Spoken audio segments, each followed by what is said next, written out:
you're alive. How long this time? 13 days in isolation.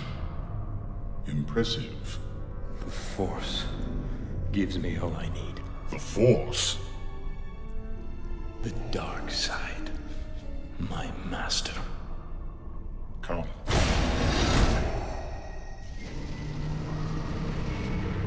Star Wars The Force Unleashed is a fun and sometimes frustrating action game that never reaches its full potential. It's marred by some poor design choices, and as a Star Wars title, there are certain things about it that don't make sense, at least in my opinion. Aware of the game's problems, the developers aimed to correct them in the sequel, The Force Unleashed 2. Developed and published by LucasArts, Star Wars The Force Unleashed 2 was released for PlayStation 3, Xbox 360, PC, Wii, and DS in October 2010. For this review, I played the PC version, which unfortunately did not receive any DLC. There are some differences between the versions, and I was originally going to play the Wii version because it comes with extra content, including a multiplayer mode. I decided against it because it forces you to use the Wii Remote and Nunchuck, and honestly, I prefer a traditional controller. This review will contain some spoilers, so if you're sensitive to spoilers, now is the time to stop watching. You have been warned. Now let's take a look at The Force Unleashed 2 and see if it improves things. You can sit this one out, General. By the Force, I knew you were alive. Players are put in the shoes of a Starkiller clone who possesses the memories of the original Starkiller. Believing Darth Vader will betray him, he escapes the cloning facility on the planet Kamino and sets out on a quest to find his true identity. There are multiple endings, and the one you see will depend on a choice you make at the end of the story. I can't say the plot is any better than that of the first game. In fact, I would even say it's forgettable. The writing is really what fails here. It fails to capitalize on making the Starkiller clone interesting. Part of the problem is, if you played the first game, you know the events that transpired and who Starkiller is, so watching him try to find himself is not very compelling, and it's the core of the narrative. As soon as he escapes from Vader, it's not hard to see how things are going to end, and this development, in the very beginning of the plot, basically closes the door on opportunities to make him and the story more interesting.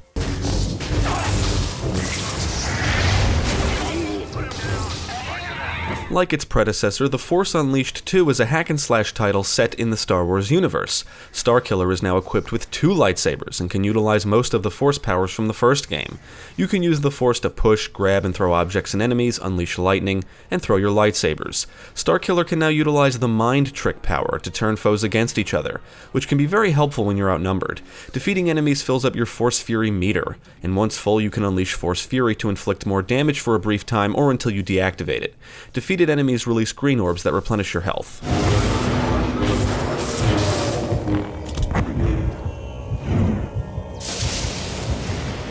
Now, I did play through the campaign on the medium difficulty, and I do think the gameplay is less frustrating than that of the first game. The camera and targeting were improved, using force grip is a lot easier, and not every other attack will knock you down. Combat feels more fluid, you can deflect projectiles, and as a result of being more forgiving, I felt more like a Sith than I did in the first game. I actually felt super powerful most of the time. However, the game does feel a little too easy, and the action does get repetitive.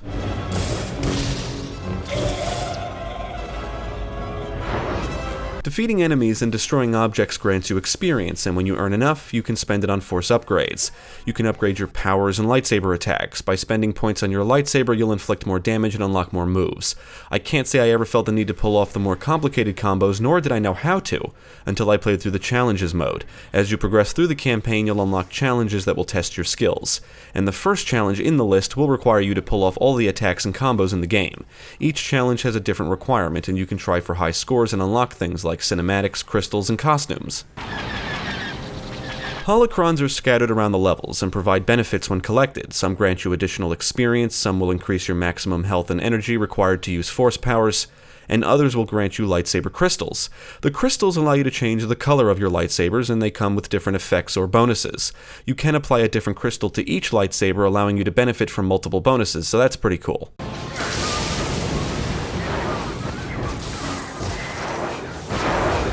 Compared to the first game, other than the changes already mentioned, there's not many other differences when it comes to the gameplay. It's basically more of the same. Now, I felt that the game starts out pretty strong mainly because the refined gameplay is immediately noticeable, but by the time I got to the halfway point, the Star Wars novelty had worn off, exposing the generic and repetitive action. Now, it appears the developers tried to implement more exciting moments, in the form of scripted events, like a couple of sequences where you're falling and can use force powers to destroy or move objects and debris out of your way.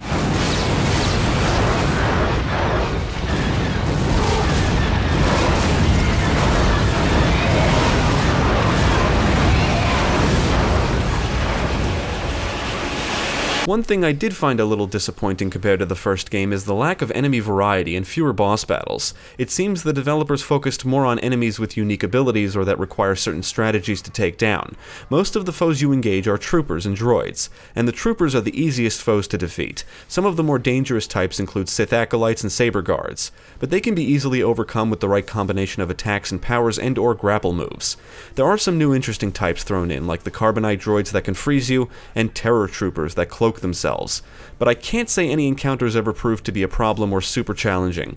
The game gives you plenty of ways to defeat enemies, and thanks to the more fluid combat and new abilities, crowd control is easier, it's easier to avoid attack interruption, and I felt like I had more room to experiment in general.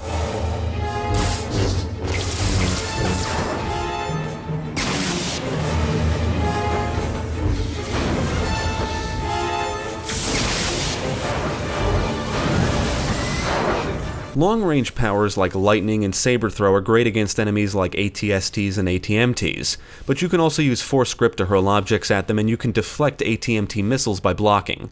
As indicated earlier, not every other attack will knock you down, so bigger enemies like ATSTs are less frustrating to deal with, and also a little more fun because I felt like I could utilize more of the tools at my disposal.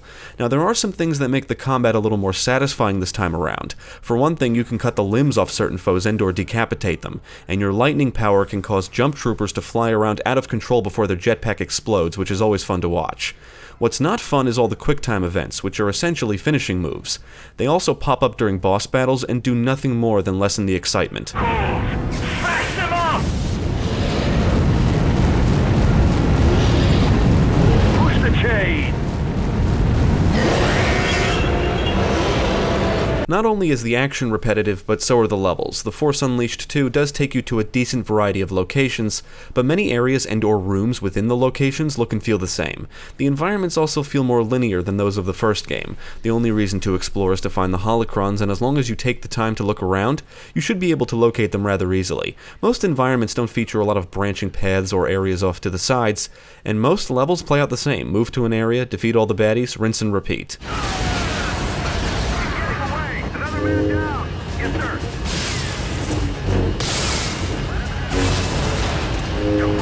Visually, The Force Unleashed 2 does look better than the first game. It's a little more vibrant, and the game engine allows for cool physics and destruction effects. The character models look good, and the art style is a good reflection of the franchise. As expected, the game sounds very Star Wars. Enemies, blasters, and lightsabers sound appropriate, and the soundtrack features a lot of classic Star Wars tunes, and the music is one of the better aspects of the game. The presentation does seem a little buggy. I noticed enemy body parts looked glitchy at one point. Texture loading and pop-in seems to be frequent, as is random visual oddities, like what appears to be flickering. On the technical side, the game did crash on me once, and the frame rate is capped at 30.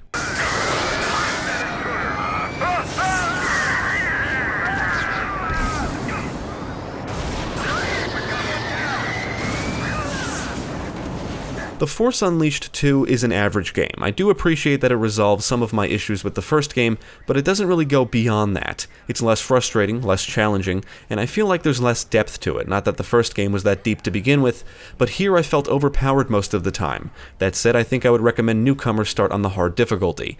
I do prefer The Force Unleashed 2 over its predecessor because of the refined mechanics and more fluid combat. Plus, I actually felt like a powerful Sith this time around. But unlike the first game, this has the opposite problem. It often feels too easy. I also wonder if it was rushed. It could have used some more polish, and in general, it's just a very underwhelming sequel.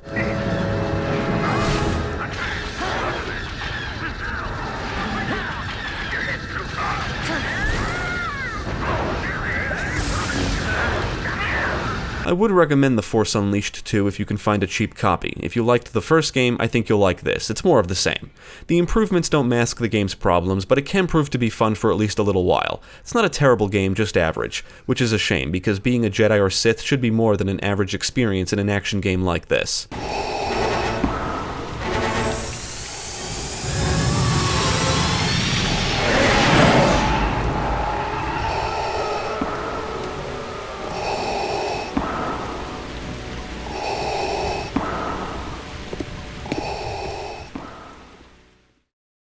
Thank you for watching. If you enjoyed this video, check out the rest of our channel, follow us at the links below, and you can also support us on Patreon. If you're interested in more gaming content, check out our friends over at Gamecast.